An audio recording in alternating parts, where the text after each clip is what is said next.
what comes to your mind when anyone asks you what is happening in media? Journalism jobs not being well paid is not just an Indian phenomenon. And you'll see that you'll be surprised to see people from the New Yorker magazine, Time Tech, and other similar big newsrooms talking about this kind of reasons. Upskilling is something that needs to be in the mind of any professional at this age when it's very dynamic and changing very fast. For example, digital marketing, maybe I need to learn that, but nobody is going to ask, okay, did you get it from IIT? Did you get it from IIM? No, they would see that how you can apply those skills that you have learned somewhere. And that can be without any institutional learning as well. According to EY Fiki report, the entire media and entertainment sector in India grew by 8%, but 70% of this growth came from new media. You cannot just shy away from AI saying that, okay, this is going to kill my job, or this is not going to produce good content, as we can do that. We can have those kind of inverted snobbery, as he was calling it, but that is not going to help you in the long run, right?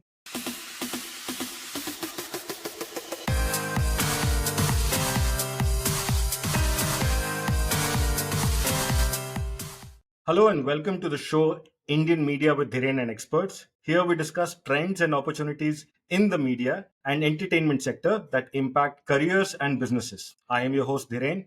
Today we will discuss what is happening in media, a question that lives forever and gets different answers every time we ask it. Joining us on the show today are two experts from academics and journalism. Please welcome Sambit Pal, In-charge Director and HOD of Broadcast Studies at International School of Broadcasting and Journalism at MIT ADT University, Pune. With him, we have a young CA turned journalist, Prathik Desai, who works with Outlook India and also is the co-founder of the Media Triangle, which trains kids and young adults in media literacy. Thank you, Sambit and Pratik, for joining us. Before we begin discussing the questions, please tell me, our audience, about your career journey and what do you do at present? Hi, Dhiren. Thank you so much for hosting me and Pratik on your show. I have been a journalist all through my life. Only for last 5 years, I have moved to academics. So I have been with various organizations, including ABP and Z. For a long time, I was with Times Now. And then I worked with ABP Digital, and then I've moved to academics. I've taught at Indian Institute of Mass Communication in its Dhenkanal campus, and now I'm teaching at MIT ADT University in Pune. So that's briefly about me. So I have been a journalist turned media educator, if you can call me so. Sambit, don't be so modest. You've also authored a book. You went to Cardiff University. Right. I have gone with a sabbatical to Cardiff to study international journalism under Chevening Scholarship. And yes, I have written a book on West Bengal politics. So that was almost from my experience as a journalist covering Bengal. I have written a couple of research journal articles, and also a couple of book chapters as well for various media books. So yeah, that's about me in a nutshell. Yeah, superb. Thank you, Sambit. Thank you. Pratik, how about you? Right. So thanks a lot, Viren, for having us even on this show. Like you mentioned, I'm currently working with Outlook as a business correspondent, when I usually cover startups and the new economy. But besides that, I think the evolution or transformation of the media in itself has been an area of my interest, be my research topics in college, or even the more recent project that you spoke about, the Media Triangle. So that is also something which keeps me busy when I'm not, busy with my work at Outlook, where at the Media Triangle, me and a couple of my other co-founders, we started this as an initiative to bring in media literacy. We would like to call ourselves a community of people outside Bangalore who love this. People who play in the streets here, they call poor karmikas. So we would like to call ourselves the poor karmikas of the digital era, because we like to build more information channels of all that scrap and misinformation and disinformation. So that's what I do when I'm not busy with Outlook. And in terms of my professional qualifications, I'm also a chartered accountant. I did that, and then I'd like to call it a passion-driven move from CA to journalism, but it's easier said than done. I was extremely privileged, thanks to my family background, to let me, move into this world and see what this world has to offer. So thank you, Pratik, and how you turned from a CA to journalism. I can make another episode out of it. But to focus on today's episode, my first question to you both is, what comes to your mind when anyone asks you what is happening in media? So, like I said, what has happened is in the recent times, just 2 years, for 2 years, if you rewind 2 years, I would probably look at the Indian media space, and I would still look at print media as something which is, particularly very, sacred, and something which people would not hear of very easily. Although there were so many voices which would say that print is dying and all that. But Yeah. there's one thing which we cannot deny is the fact that there has been transformation from the traditional space where we had print and broadcast to the contemporary media space, which is filled with all kinds of digital and social media driven news outlets or platforms. In some cases, we can't even probably call them news outlets because they just content curation or rather news curation. So the thoughts that's happening. Very different to put that in one simple line or rather one simple response, but at the very outset, I think it would be very difficult to write off any one of these yet, and just because there's so many nuances in it. Print has been around. Maxis are media, where Maxis the good ones have been around, although there were fair share of ones which are shut short. In short, if I have to say what's happening in media, there's lots happening thanks to this transformation. Just the evolution of this digital and social media space has opened up possibilities, because today, sitting at home or being in any corner of the world, you can just be the first one to break the news. You no longer have the gatekeeping, as we call it, right? There's no editor or a hierarchy piece where you have to go through that channel. Anybody can break the news, and that in itself is democratizing yet very scary, because it opens up another box of worms altogether, right? Right, I agree with Pratik. But before we discuss like what's happening in the media industry, let's understand that how people are reacting to media now, or how they're consuming content. So that's more important as I understand and as I interact with youngsters almost every day in my university. People have stopped going to the traditional media directly. So let's accept this, and I agree that print media is still there, and I also agree that print media, and I believe that print media is the most credible source of information so far in this whole ecosystem that we have built, where we have thousands and thousands of sources of information, but still people are not reading hard copy of the newspaper or the magazines, or they are not even watching TV on TV set, right? So as we call it that, there are side door entries to news and other information system. So either people are going through social media, they're getting links, they're clicking on it, they're going there. If somebody has to get any information about any topic, they go to any search engine, just type that, whatever comes up in the search result, they just go through that. If somebody has to learn it in depth, probably they will watch a couple of YouTube videos, look for that kind of content, and at the same time they may download some app, just go through it once in a day or twice a day, and then get fed with whatever they need to be fed with, right? So that is how the consumers, as we call it, and a very unfortunate term that we call news consumers, whereas we are from a classical school of journalism and we tend to believe that they are still readers. But whatever that is, we need to accept the reality that the media is also trying to cater to this generation, right? And they are trying to diversify the distribution channels. And they are trying to reach out to this audience through various sources, various platforms. In doing that, at the same time, they are also competing with the citizens journalists, as we call them, that, people are getting information, unreliable sources as well. On social media, if you go to X handle, your X account, you get information from all the sources.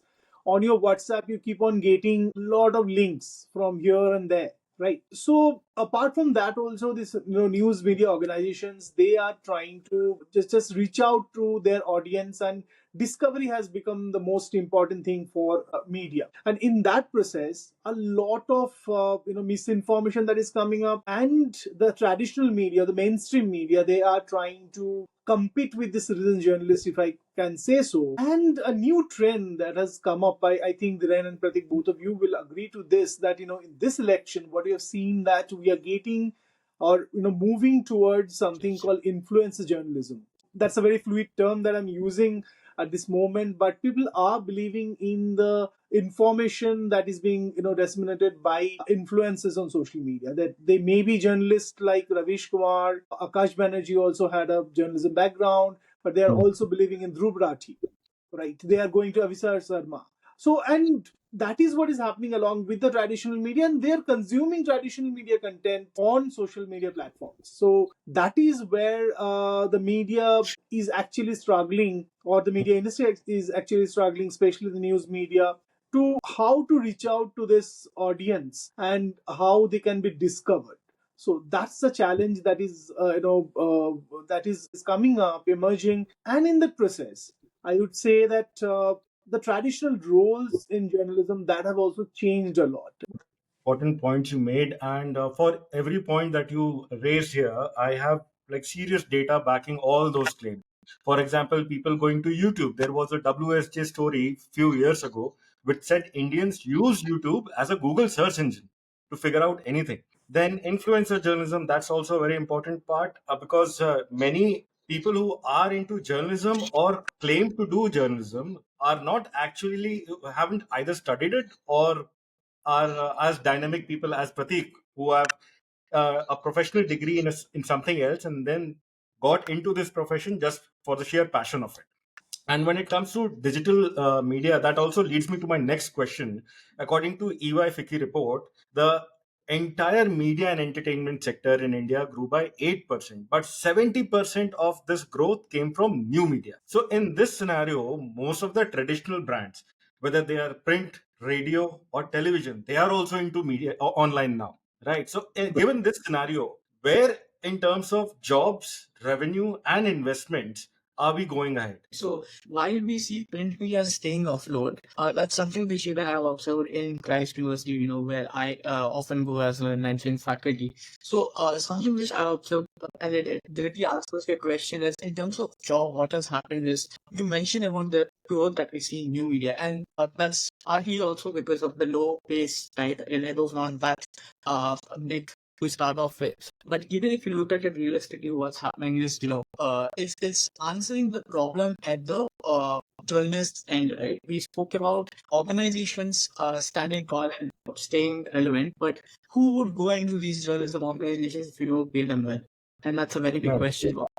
So, which is In why, fact, like Sambit. recently published a story which said that most of the journalism schools are struggling because of low intake, and students are struggling because of low salaries.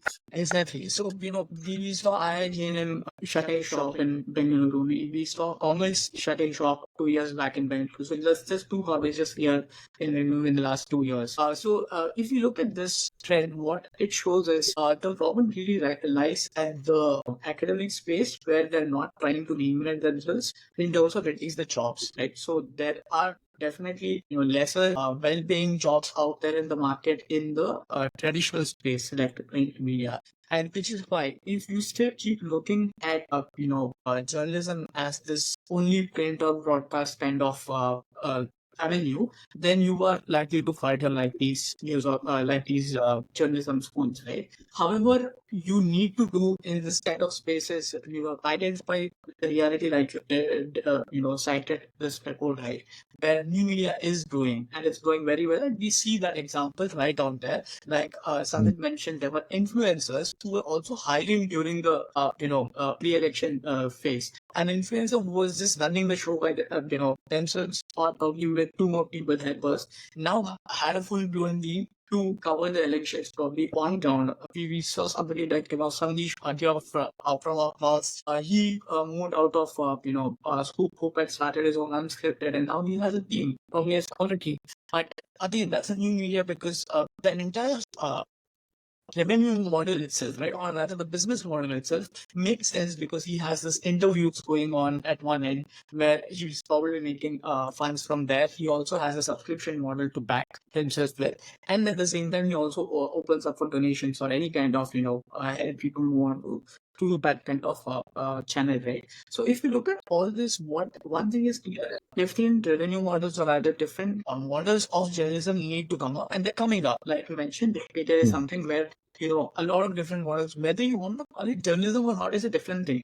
Now, I think that's something which people become very, iffy about. That who you run this journalism. I remember there was this guy called Johnny Harris. He used to work with Vox Studios, and now he has his own YouTube channel, and he made a video specifically on what he learned about journalism. And people don't call him journalist because he doesn't follow the typical system.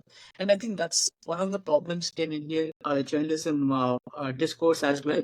That the moment somebody exits, a print slash broadcast newsroom, people start, thinking whether the person is any longer doing journalism or not. Because according to some people, journalism still has to be only facts and no interpretation, only facts and no context, only object, all this kind of thing. So what is happening is, of course, there is lesser, revenue available in terms of salaries to be given away in print spaces, which is why they cannot afford to have, high amount of well-paying positions. But this is where I think your observation comes into the picture, that the new media's growth has led to bringing active newspapers as well.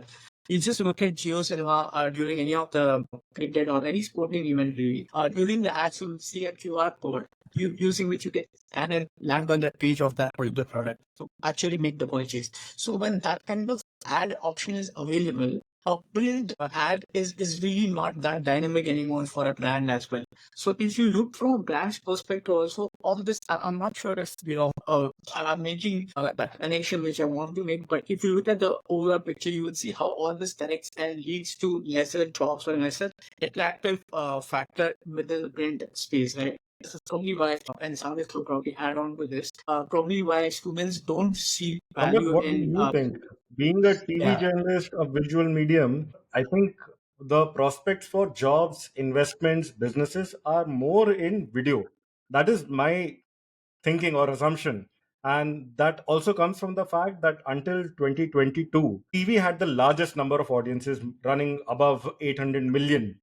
And after that, digital caught up so fast, growing at 30% year on year, that it is now we have more number of new media consumers than TV viewers. Yes, and that's because, as we have discussed, that how people are consuming news and information. But as Pratik was saying, that we cannot just write off those traditional media or the mainstream media as yet. Yes, all these organizations are actually struggling, including the new media or digital native media who have come up in last couple of years with advertising model or business model, I'd say. Right, though TV has its own business model, newspaper has its own business model, but that is mostly bilateral model, right? You get money from advertisers, you get money from your readers or viewers, and you combine it and you run it, and you do it in various ways, maybe through direct advertisement or sponsored programs or even on ground events. But in case of digital media, the major chunk is being taken away by the tech giants, right? So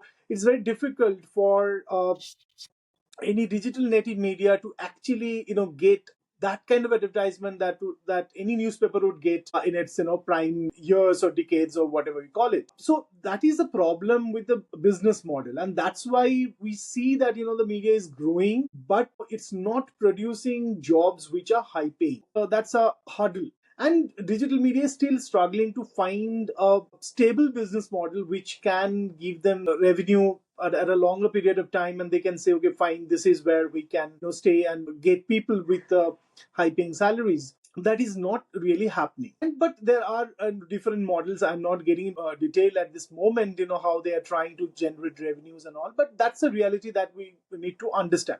At the same time, we also need to understand that this media as a whole, or news media as a whole, there are jobs which are paying quite well to some people in the hierarchy, right? So Those who are entering the market may not get that kind of amount, and but there are senior level people who are getting distance to be in the organization and running the show. So but the problem with the youngsters at this moment is that, as when you just mentioned, that people are thinking that these are low paying jobs that we are getting, and they're not much interested, because unless they're going to any public university, in every private university they are spending a huge amount of money, and they of course need a return on investment. As one of the prospective candidates asked me at one of the education fair that what would be the ROI, and I really got shocked, because someone who's just gone out of the school had come to that education fair, was looking for admissions into an undergraduate program, was asking me what would be the ROI. But that's justified. It's a very valid question. Yeah, that's a valid question. Of course, I also understand that the parents are spending so much of money, or maybe they're taking loans, some financial institutions or banks, and then coming here to study. Of course, they will look for a job which will be high paying, and they can see that those who are doing engineering or management, they're getting high paying jobs, so why not there? Now that is where they're losing interest in core journalism. And even though there was some interest in videos, as you have just mentioned, in television, because that was I have seen a lot of my colleagues who just love to show their face on television, and they fought for it. And I have seen youngsters in the classroom as well, that they what do you want to be, and the first thing they will say that, no, I want to be an anchor. And then we had to tell them, okay, fine, anchor is no more a designation that you can have in television channel. You need to be either a reporter or a producer anchor or reporter anchor. Anyway, so there was a glamour quotient in it. Now what is happening is that they can find out that they can launch their own YouTube channel and be famous or enjoy the same kind of glamour as any television journalist. So they are also now thinking of launching, and many of them are launching their own YouTube channels, doing their own content, and people are not really discriminating between really valuable content and cringe content. So that is where they're getting attracted at this moment.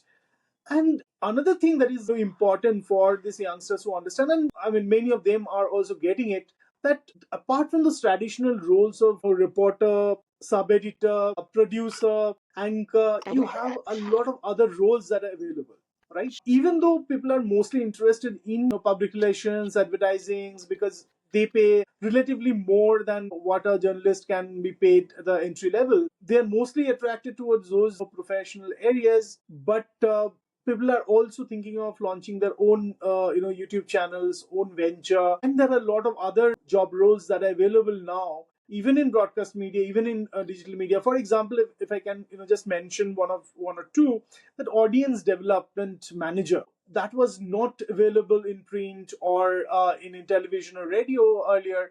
But now, if you are in a hardcore news organization, that's a role that you can take up, or a social media manager for that matter, right? So those are the roles that are coming up, and people are getting interested. But I think they're still in a situation where they are still struggling to find out, which role will give a steady salary, a good salary, as well as a career path that I can take forward. So the problem is twofold: that the industry is also struggling, and those who are coming into the profession, they are also struggling to find out their roles and find out where they can fit in. Another thing that's happening with a lot of youngsters, that they are not interested in writing. If you ask them to write, they are not interested to do that. As you said, Dhiren, they're more interested to do videos, because there you need to write less, and you can say, and there are good young students I see that they can tell good stories. So I always tell them that whether you write or do videos or do social media, whatever you do, you need to be a storyteller.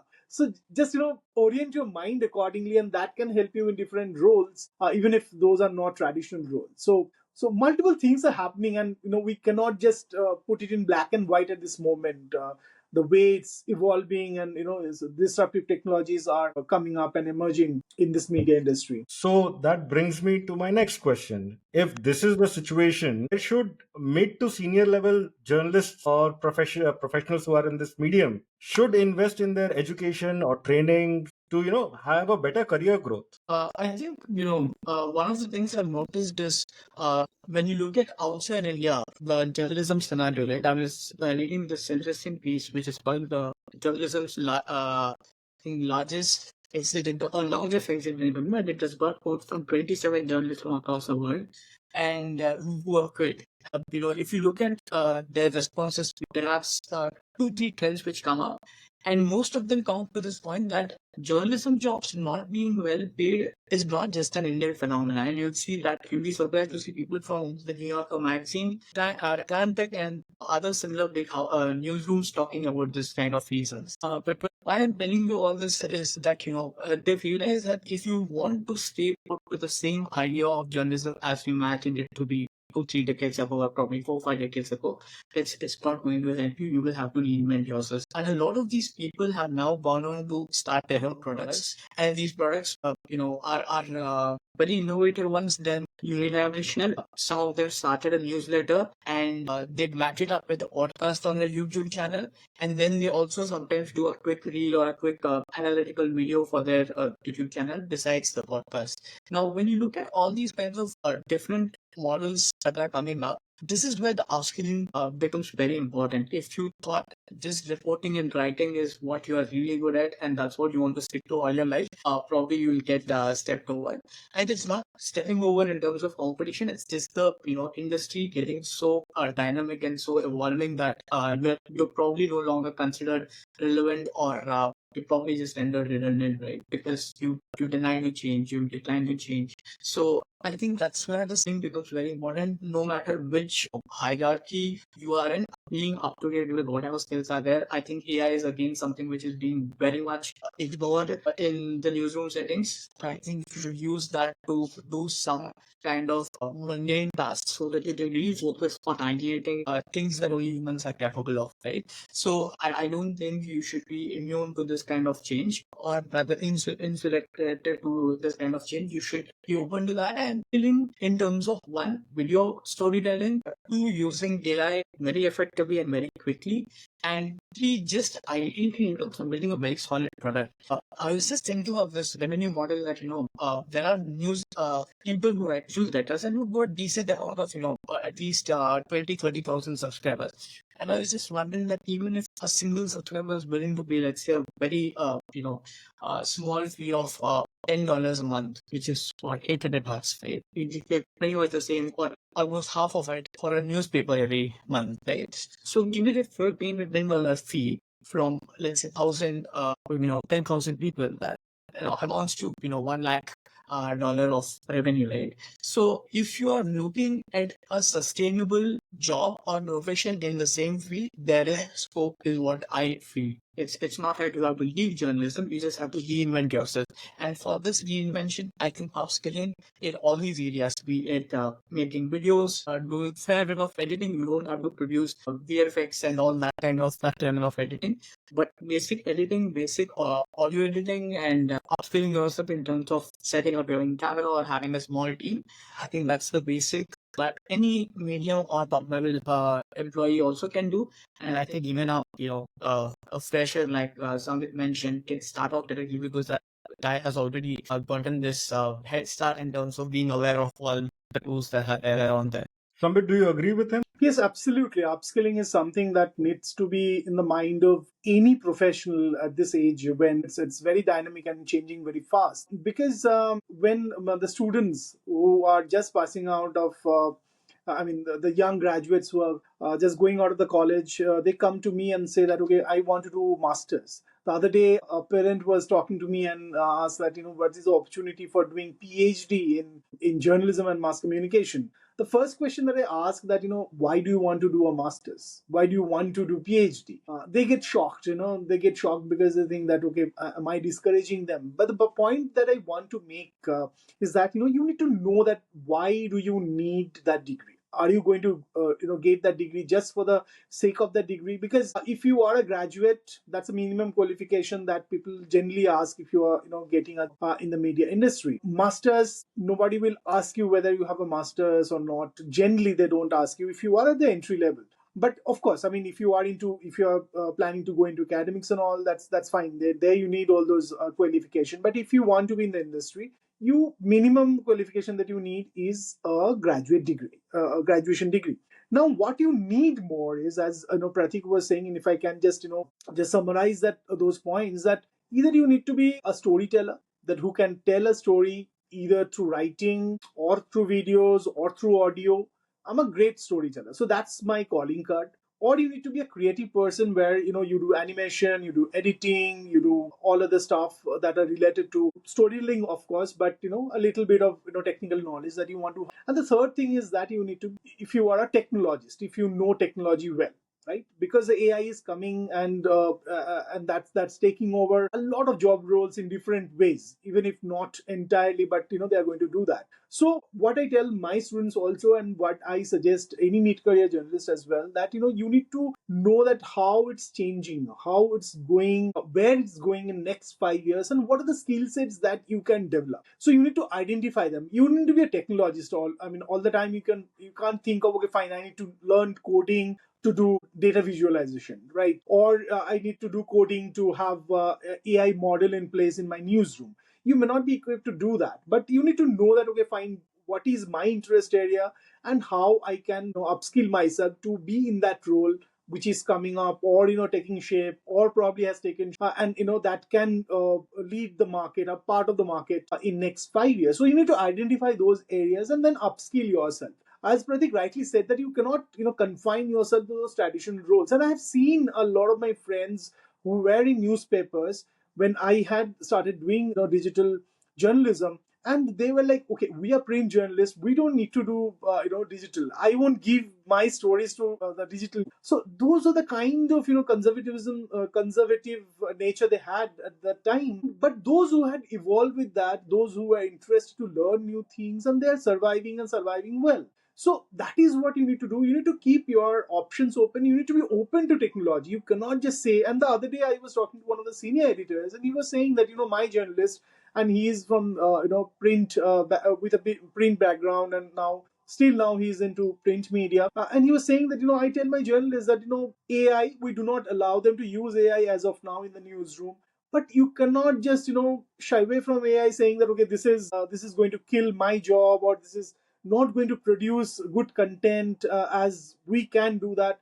We can have those kind of inverted snobbery, as he was calling it, but that is not going to help you in the long run, right? What we need to do, we need to be very open to technology. We need to understand how it's working, where it fits in my industry, what are my interest areas, and then I need to develop myself. And that is a continuous process. You cannot just say that, okay, fine, today I've learned this, and that's fine, I can survive with this in next 10 years. No, maybe in every 2 years you need to upgrade your skill sets according to your interest area, aligning with the industry dynamics. Correct. So, Sambit, you are at a unique position between the three of us because you are a senior journalist, you are an author, you are a professor, and your network is at a much higher level than we have.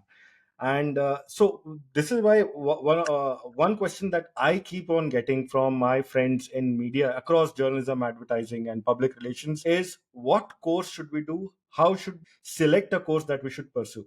The first thing that usually comes in their mind, digital marketing. And usually I find it very ridiculous that why do you need to learn digital marketing? Because it somehow does not really gel well when you go through the syllabus of the studies. So how should any media professional evaluate the course that they need to? Right. So that I think is a continuation from my earlier answer, that you need to identify your interest area, number one, because if you're not interested in doing that, there are certain areas I'm not interested. I know that even if I learn them, I will learn the basics, but that is where I cannot build my expertise, right? So you need to understand that what is my interest area, number one.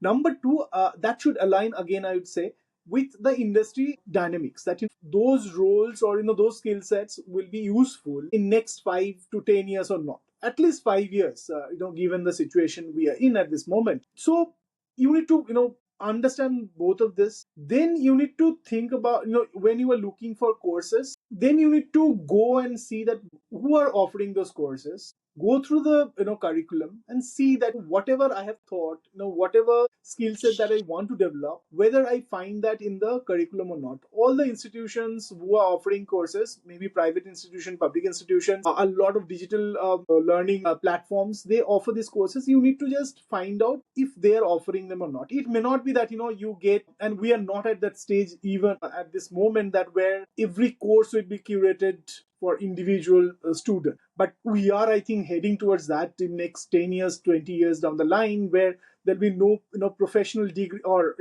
degree that you will get, of course, but there will not be a lot of courses that you need to learn forcefully. Nowadays I also see that a student is not interested to study, say for example, media law and ethics, but they are forced to study because that's part of their program, right? So that will be evolving, but the thing is that maybe out of those course elements that you see, all of them are not fitting to your interest area. Maybe two or three will be something that you think that, okay, fine, I don't need it, but probably you'll have to go through them, right? So if 80 to 90%, or I'd say 70 to 80% course content is aligning with your interest area where you want to upskill yourself, look for those courses. Again, people have another question that should I take a course from IIT, should I do a course from IIM or a big organization? I would say no, you don't need that. Of course, you cannot just go to anyone who is offering the course, and then a lot of advertisements that keep on coming on your social media feed. Of course, you cannot take those up. A decent platform, a decent institution which is offering a course which suits your purpose, take that up. You just need to learn. Nobody is going to see, unless in specific cases, that where have you done your degree from. For example, digital marketing, maybe I need to learn that, but nobody is going to ask, okay, did you get it from IIT? Did you get it from IIM? No. They would see that how you can apply those skills that you have learned somewhere, and that can be without any institutional learning as well. You can learn it on your own and you can apply them. So you need to show that, okay, fine, I can do that. Another thing, Dhiren, I should mention that you should know everything. As I say that you should be jack of all trades, master of one. For example, as I was saying that data visualization may not be my area, or digital marketing may not be my area, but I know how it works. So that kind of basic understanding you should have, apart from the skill set that you want to utilize, and there you need to have your expertise. So that should be the way to look at it. Yeah. Sambit, just to add to your point about doing courses from IIT, IIM, and other prestigious institutions, is one of the primary reason is the brand that comes, Of course. that you can mention in your CV. So, and right. So unless you need that, for example, I need a master's degree, then of course I'll need that master's degree. But if I need to learn a skill set, I don't need a master's degree for that. And Indian, if I can just talk a little more, and I'm sorry, Pratik, I'm talking because I'm being a little passionate about this topic. In Indian education system, master's degrees are not very much specific towards a subject area. What we get in foreign universities, so you get multiple specific areas in at the master's level. So I always tell my students that work for 2 years, 3 years, and see that what is your interest area, because you cannot get that sitting in the classroom. You get that feeling only when you go to the industry. We just give orientation in the classroom. So you go there, you see that what is your interest area, where you need to upskill yourself, and then look for a foreign university course and probably look for some scholarship, and then go and learn that. So just don't do a master's for the sake of doing a master's degree. Just look for those courses. So accordingly, the same thing applies, that if I want to do a master's degree or any program from IIT Delhi or IIT Kanpur, whichever IITs that is, of course I'll get that brand, but will I get that content that I need to apply in my career? That has to be very clear. Pratik, what do you think? Do study breaks really help? Right. So I wanted to just add, bottom of life, I think I totally agree with what you said, that especially about the masters, because I facilitated course around, interpreted in different kinds of journalism for masters students last semester, just 3-4 months back. And one of the things which, I observed was this very thing that, the value addition that any Indian journalism college or rather media college provides in terms of a master's degree over the bachelor's degree is very little, because they lack focus. And the reason we call it master's is because you're mastering in something which you already have got a good knowledge, basic foundational knowledge of, right? But that's not happening in Indian spaces unless, like Savit mentioned, you take the initiative. You're not going to college. One of the things which unfortunately Indian students do not realize, most of them do not realize, is in a college space, the spoon feeding, or rather the hand holding era has to come to an end. You need to pick up initiative to learn what you are passionate about, and you've got enough of time, 3 years of bachelor's, to understand what you are really interested in, and then find out, okay, probably this is what I want to learn more of. And during those 3 years, you start learning that skill besides your college, right? So you take not come with an excuse that your college did not give you all this, and which is where the brand value of the college that you're studying from becomes is nullified. The effect is nullified, because I don't think just because I've studied from a non-specializing college like Cardiff University, I am at a disadvantage, because I took the issue. I realized I came from a non-journalism, non-media, non-arts background, and I did a lot of reading. I attended a lot of seminars and all that. So I think this is where something like a master's degree is not going to work unless it's very precise, or it's very focused on a particular theme. Right? And that is one of the reasons why people probably, I've heard similar excuse from students like Sambit did, in terms of why do you want to do a master's? So I don't want my other people after my master's. So I thought, why not 2 more years of master's? I think you're wasting 2 more years of your life. So why couldn't you, put that time on ground, do whatever you are interested in right now? And as Sambit mentioned again, you during this time on field, you'll probably realize this is what you want to do, and then go to a master's, right? So I think that's one of the reasons. If you ask me, I really blame the educational spaces again here, because they don't want to reinvent this. So a lot of these educational spaces are so much bureaucratized already. I see that happening already here in multiple colleges in Bengal. So wherever we want to do workshops, there's so much the process and procedure of what practicality that they don't want to reinvent. They don't want. They think about, we won't get so many number of admissions. How can we not say again? So you need to really put a very rigorous filter for people who are coming into masters. You cannot get a random person coming to masters and just to fill up the space, right? Because what really happens is even the kind of discourses, the kind of understanding we have about the subject is very different, and they end up being dissatisfied with the entire program, right? So I think that's why the educational spaces have to reinvent themselves. There is no other way out of this. I don't want to mix my words here, but I think pretty much all the journalism spaces, pretty much all, I'm not counting all of them, but they have to relook at their curriculum. Again, like something mentioned, I think we'll have to fast track that 10-year period into probably a 5-year period, where we take away from that degree kind of training to more of a course-driven training. You want to pick up this course, take over your production. Along with them, you also want to study international politics. Okay, go ahead. Also want to mix this up with some amount of, let's say, podcast or some other training. Treat that as well. So I think the more we move towards that kind of space, I think there will be better products coming out of, better students or other professionals coming out of colleges. And of course, if there are better skills, there will also be newer media which will want to put more money out there.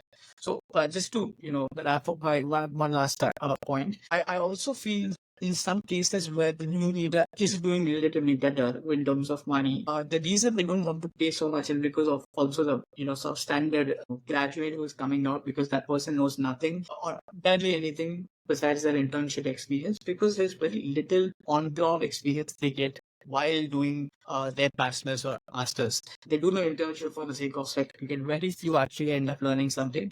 And it just was irony that, bachelor's, year students currently, they did their internship 3 months back from Christ. And out of 50 people, I think 45 of them did it, 45 of them were back saying that, sir, we did it in our news room, print/digital, but we don't want to take this up as a barrier, because one, they feel that there are mistakes there, two, not much money. So in both the cases, I think both the points we've discussed about so far hold true, that one, they are mistakes because the educational space doesn't give them enough of understanding about this particular thing. Two, money is what we already spoken about. Thank you, Pratik. My next question is about in India, new media versus traditional media. It's an anomaly that only in Japan, South Korea, and the Philippines, both new media and traditional media are growing. And that's the case with India as well. So, what explains this? Even COVID could not kill print media, and we keep on asking, predicting print is declining, print is dying. But is it time that we accept its immortality? I don't think newspapers are doing great. That is why they are, still around. I think it's the big problem with Indian consumers. Like Sambit was mentioning, we don't want to read, we just want to consume, right?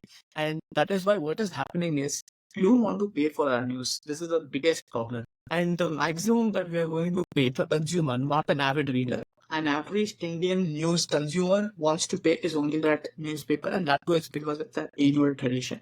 They just chose not to discontinue it, but they're still consuming that social media news or, However, they don't want to pay like 500 rupees per month subscription for a digital media. They don't want to pay, all these premium, whether it is an EP or a Mint or any such subscription, because they have a free television and they can back it up with a, yearly subscription of a newspaper which comes at a really subsidized rate. So I think it's become more of a cultural thing, but print related thing, whether it is a magazine or a newspaper, and that's why it's still around. It's still going to be around. It is immortal in a way, if you want to say it, but is it good for the people working in it? I don't really think so, because the pay is getting meager. The innovation has pretty much died down, except the newspapers also are launching their social media platforms. But otherwise, unless they do that, pretty much all the newspapers are arranged unless they also decide to reinvent and launch their results on the digital space. Yes, I agree with Pratik that print media is surviving, but what is growing is digital media. And what print is also doing is that they are coming to the digital platforms. So they are having e-papers. Like if you want to read, for example, the Hindu, you cannot read anything unless you pay for it, right? Or if you want to read a newspaper in e-paper format, you need to pay, be it Indian Express or Times of India these days. Now, what explains the survival of newspapers? One thing is that especially in India, that we are a multilingual country, right? So whatever growth is happening is probably happening with the regional, language newspapers, because people are still reading them at the grassroots level, if I can say so. And at the same level, the English media or English newspapers are not growing, and we have seen that in last couple of years, a lot of English newspapers, they have shut down their regional editions, or they are operating it from a central location. So that is what is happening now. Another thing we need to mention, Dhiren, that uh, this is the advantage of Indian media scenario, that we have so many languages to cater to, right? And even for digital media, two things are happening. I think that's very important to note. One is that digital media in regional language, that has got its own space, and that space is yet to be filled up, because the digital literacy is not that great at the rural level, even though people are using mobile phones, smartphone, and also they're consuming a lot of social media and stuff like that. But the awareness that they can credible source of information and news on digital media platforms, that is still not, that is not at its optimal level as of now. So that is one thing. Second thing that is happening is that the news is getting more localized, so as we call it, and that's an interest area for me, that hyper local journalism, as we call it, that is growing. And even the mainstream media or the national media, so-called national media, they are also trying to tap those areas. And there you still have less competition as far as advertisement is concerned, because we are still going by that bilateral model of business in media, or especially news media, that we need to earn money from advertisers, because as Pratik rightly said, that people are not yet ready to pay for their news on digital platform, right? That is one area, and I keep on telling my students as well, and that has to be realized by even mid-career journalists as well, that they have a lot of opportunities in regional language. Those kind of elitism that I'm a reporter in English newspaper or English television channel is going to break down. And I have seen that I have friends who have in national media for a long time, but they're doing journalism in regional language as well, and they're doing great job, right? So the opportunities are there as well. in a multilingual country like us, that is where I think we should also look at, and that is under looked, I would say, at this moment. Regarding hyperlocal journalism, I want to take a moment to mention a page which I follow. It's called Bangalore Insider, and it's a very good example of good hyperlocal journalism. It covers events. It covers events as in what shows are happening, the cultural F&B events, new restaurant being opening up, but also crime, weather, and civic issues. So it gives you a full variety, and while it engages with people to tell them by telling them what's happening in your city, it can also have a good revenue model. I'm not sure if they have one in place of collaborating with brands who are organizing some event. If there is a music show, comedy show, live show happening, they can easily engage with them. Absolutely. I have been researching with these hyperlocal journalists for quite some time, and they are, inventing themselves. They do not have. I mean, I am talking about those journalists who are operating out of small towns. If not Bangalore, if you just go to any social media platform, you just give the name of any district in India, you will find out at least one page that is dedicated to news and information of that particular district. So some of them are doing it amateurishly, some of them are doing it professionally, and there are grassroots level journalists who are doing it quite professionally, and they're finding out different models. Like as you mentioned, I met one of the journalists who is running a hyperlocal news website.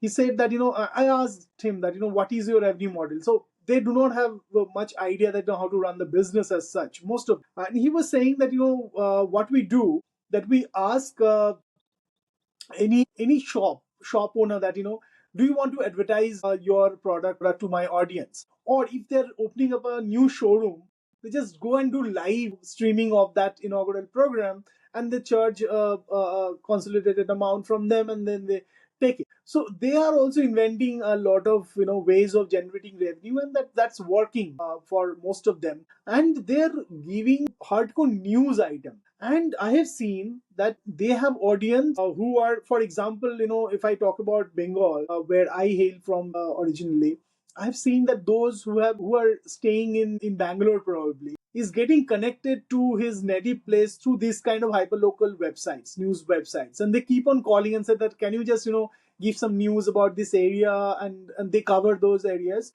And on the other hand, the local administration is also depending on these journalists and news websites, and saying that okay, can you just publicize this piece of information to your audience, or if they're reporting something, they just ask that what happened, what is the current situation, and they take action accordingly. So it's happening, and that's a new area that a lot of people can explore. And as I was saying that this mainstream media, they are also launching this hyper local news microsites, if I can call them so, and catering to news and videos. That's very emerging, that videos of that particular area or particular district or town. So that is happening at the grassroots. Yeah. So I must share one experience with you both. I was doing some research about, what kind of audiences go to regional media, and I noted some interesting trends. If it's a Gujarati or Hindi medium newspaper or a website, most of its audience is coming from the US. If it's Telugu, it's also coming from the US. But for Kerala, you can guess which country the traffic is coming from. So these kind of interesting things are happening in digital, and all those expats want to know what's happening back in their hometown and city, state, whatever. So national news is anyway covered. But knowing about what's happening in my home, the interest is quite high there. What are the significant changes, good, bad, and ugly, regarding technology, regulation, and consumer? But I would like to know your view. How is regulation affecting media business? So I was saying that if you're just looking at news media specifically, right, I think the very stigma around how news, the idea of news has to be this really sacred way of putting it, needs to break down. Because what happens is the moment you keep sticking to that kind of idea of what really happens is, you're again trying to think on similar lines, getting stagnated with the idea of growth and all that. We need to reinvent that, definitely, not at the first place. But also along with that, what we need to do is we look at the larger picture in terms of how media is growing, right?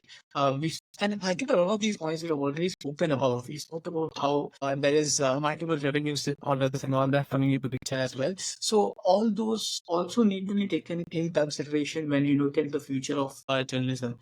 How is regulation affecting media? So the regulation aspect, I think what is also happening on Aston is the moment you talk about regulation, government and government's role also comes into picture. And there has been largely a self-regulating model in Indian media system because primarily it doesn't make sense to have any kind of overarching regulation by an outsider, which is why I think you have bodies like the News Broadcasting Federation and be something like that, right?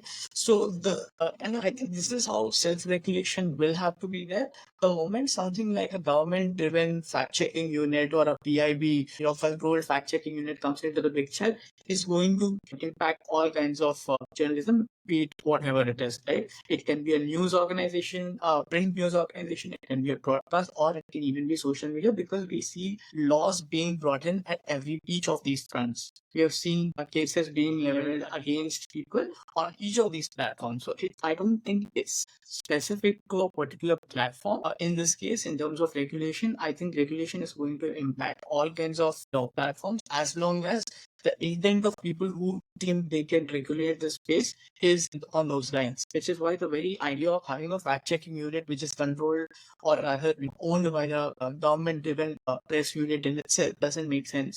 And that is happening. How is it impacting? We see the impact. We see journalists being imprisoned in terms of freedom of press index to be flagged very poorly. Just to think that our constitution allows us the right to freedom of speech and all this is one thing, but are we really being allowed in terms of, or rather the word allow itself shouldn't be coming into the discourse because, it's supposed to be enshrined by the constitution, supported by the constitution. Any kind of fact-checking unit controlled by, anybody other than the news organization itself doesn't make sense, which is why it has to be self-regulatory, is what I feel.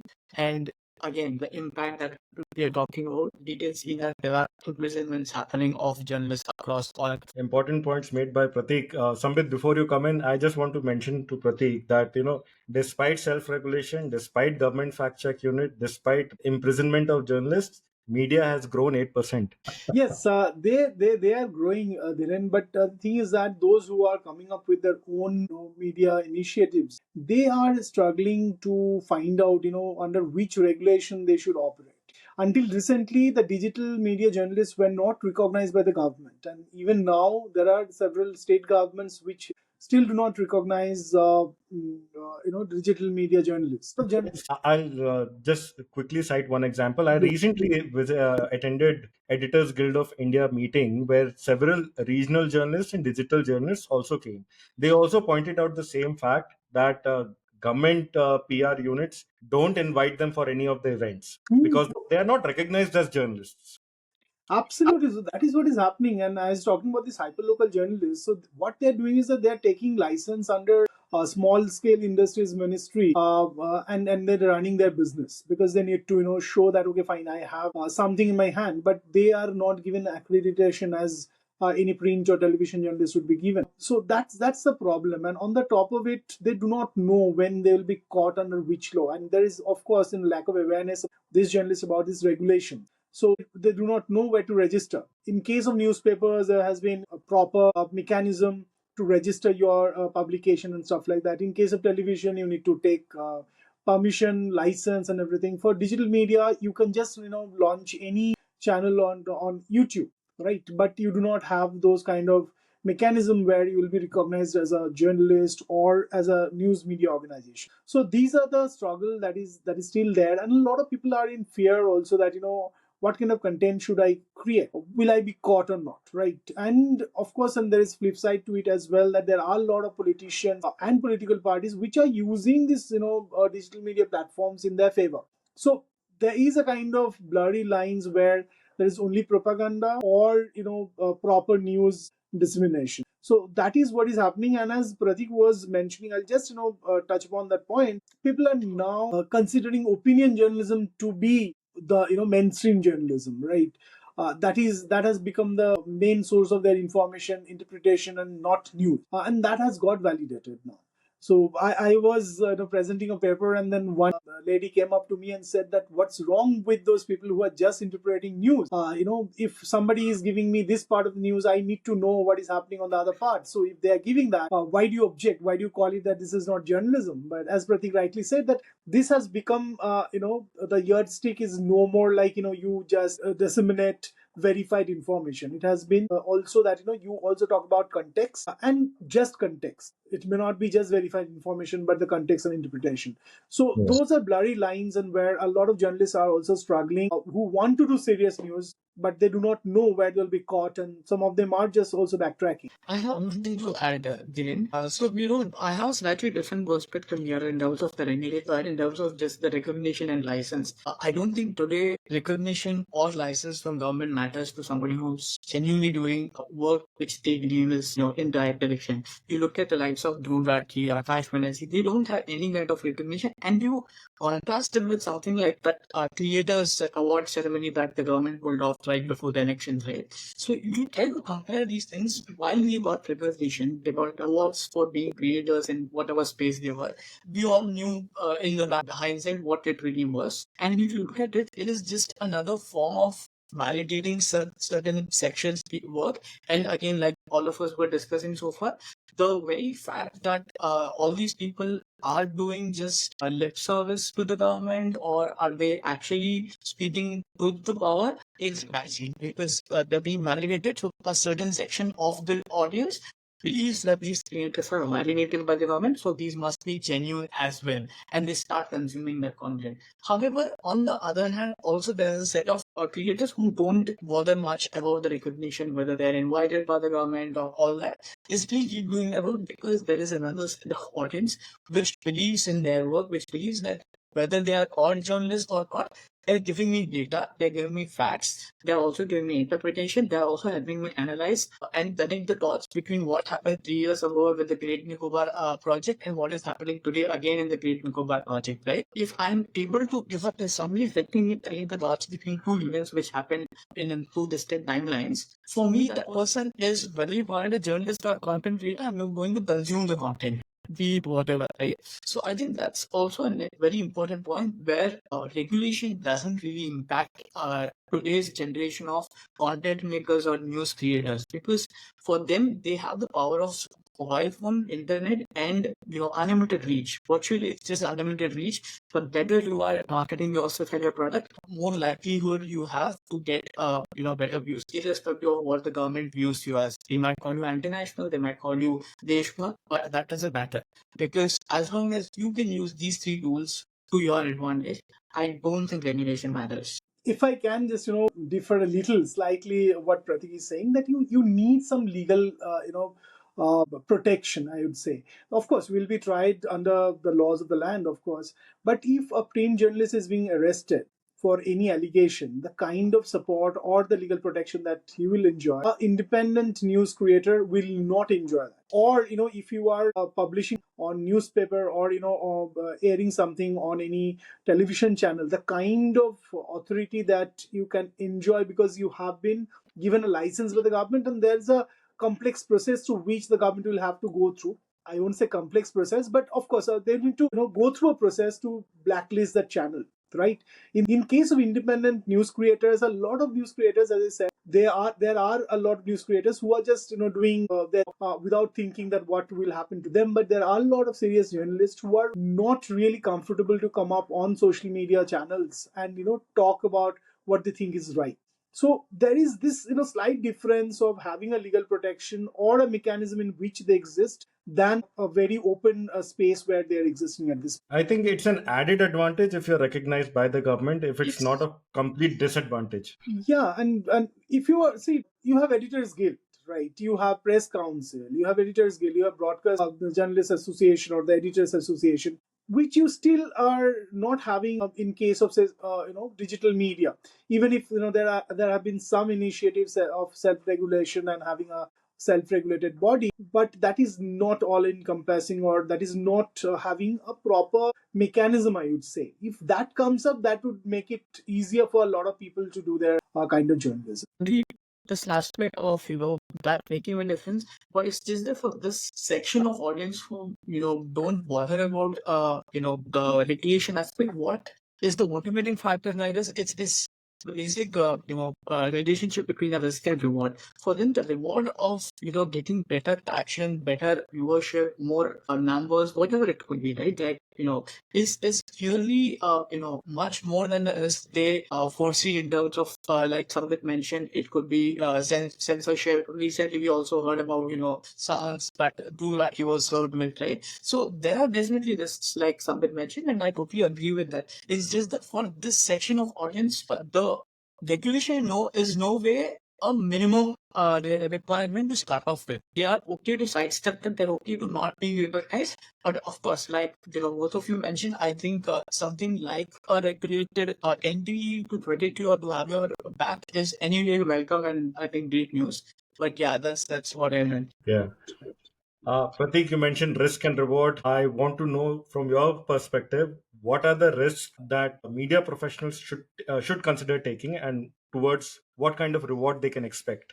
I can go on and on about this. Is last week I was having conversation with the others, but to probably talk about this in a very straightforward manner. I think it's high time a person who's entering this field evaluates themselves. Then what are their needs? If you think you are in this for money and the profession, you will have to make yourself very much capable, skillful, and set yourself apart from the rest. Right? Because of course there are a lot of risks, and when I say risks, it's not necessarily in terms of government censorship or somebody attacking you or life risk. I'm even talking about your own personal, financial security. Right? Like it is not a field, even if you're being paid very well at the upper levels of hierarchy. It's not a field where ideally you have that kind of comfort vis-a-vis other leading sectors, like let's talk about an engineer in a startup or an IT firm, or several other spaces, right, where you're already having that kind of financial security. Because like again, Sambit was mentioning initially, you might get a better pay or in some cases at a higher level, but to start off with, traditional space, you don't make a lot of money. So the rewards are proportionately very little in terms of risks if you are not already coming from a stable background. So somebody like me who's really back with a very good, a privileged background, be it social privilege or financial privilege, I can afford to take that leap of faith from CA and come here, which is why I don't, ask people to celebrate when they hear that, oh, I come from CA and all that. It's not something which everyone can afford to, because of the lack of their privilege. So that's the something that I always make wherever I am introduced as a CA turned journalist. I make this disclaimer that there is a bigger risk involved here of just the financial security. So if you're starting off from square one, I don't think it's easy to start off with a very meager pay. I'll tell you why. Because the generation that I belong to, I relate with, be it millennial or even the generation after mine, which is the Gen Z, I think they become extremely aspirational. They want to see, if ideally they are moving away from their families, they want to set a very good life for themselves. And if you want to do that, you will have to either set yourself very much apart, and I think that kind of proportion is very little. They are in this herd mentality, even in the colleges where they want to study together, they want to do the same things, they want to work at the similar place, they don't want to do anything, their regular run-of-the-mill assignments. And very few choose to. I'm not saying nobody does it, but there are probably 7 in a 70 kind of classroom that I have seen at least. And those students are often the ones who get better risk, better reward than the rest that they have to face. Again, rewards are plenty. You could get name, you could get fame. Like Sambit was mentioning, there's easier access to name and fame because you've got a lot more tools. You can immediately start your. I had a student in masters last year who has already streamed 250 plus podcasts in cricket only, and she's women cricketers from across over it. Some former coaches who have coached the Indian national cricket team, both men's and women's. So why was she able to pull that off? Because she decided to do something beyond her comfort zone and do that from day one, even before she graduated. So the risks are great. She's already gotten a replacement offer. She's getting very interesting offers from other news organizations to host shows on their channels. The risks are, the rewards are, I think, unlimited if you tap into that. There's so much to do. There are newsletters, there are podcasts, there are YouTube channels, there are TV shows which you can be part of in the future if you really build up your profile. So I think the rewards are great, but there are this, if you don't build up your profile, if you don't make sure you've got a fun for your rainy day and all that, there are a lot of risks and rewards that the sex obvious is people will tell you, okay, journalist, you're probably gonna be attacked by someone if you write something critical or all that. All that is of course gonna be there. They are like you call them operational hazards. But besides that, I think you need to be very wise in terms of planning your future financially as well if you want to fare well in this space. Yeah, opportunity cost is opportunity lost. That's how my economics professor taught me. Sambit, can you quickly weigh on this? Yeah, so I get to see the youngsters having three different kind of characteristics. One is that they are very vague, that they do not know that what they're going to do in life, but they get that midway sometime later in their life. And there are people who know that they want to do what they want to do, and they will do that only. No matter what, you cannot just change them. And the third is that who are passionate about doing things, right? I think passion is there among this generation. And about the risk, I think most of them are ready to take that risk in whatever way we identify them. I have seen that there are students who are interested in doing films. So they will go for it, and even if you tell them that okay, fine, you may not earn much at this moment, you have to take this risk, but the passion is so much that they're going to do. There are people who have passion about journalism, doing news, breaking news, irrespective of whatever platform they are in. They are going into it even though there is less pay. There are people who are very focused. They know that fine, I'll have to earn money, so I'll go for advertising job or public relations or digital marketing. They are creating their career accordingly. So I think this generation is very clear about taking risks. So some of them will take calculated. Most of them are ready to take that risk because probably they come, and most of them are coming from privileged background, at least in this sector. But there are passionate people as well. So I would say that those who are passionate about it, of course, they will get the reward when they're doing one story. I still get messages from my students who have passed out that I have done this story, I have interviewed this person, I have asked questions to this minister. So that is the kind of validation they get, and that's the kind of reward they will get, and that is not monetary reward. I've seen students who are telling me that okay, fine, I've got this job and this is high paying, and I'm so busy, I'm doing this and that. So they are happy with that. So different people have their different ideas in life. Some of them are lost, and that is where we come in, probably to give them some light somewhere they want to go to and make their career. Yeah. This comparison inevitably comes that my batchmate is doing better, is earning better, living abroad, driving a bigger car, living in a bigger house. So all those comparisons, I think, happens in every profession, not only in journalism. But I think it's when it comes to taking risks and without knowing what the rewards are, it's an individual call that we all need to take. Yes. Yeah. Thank you, Sambit and Pratik, for joining me today on this show. I know we overshot time, but thank you so much for your valuable inputs. I am very confident that the audiences will find it very relevant to the questions they constantly think in their professions.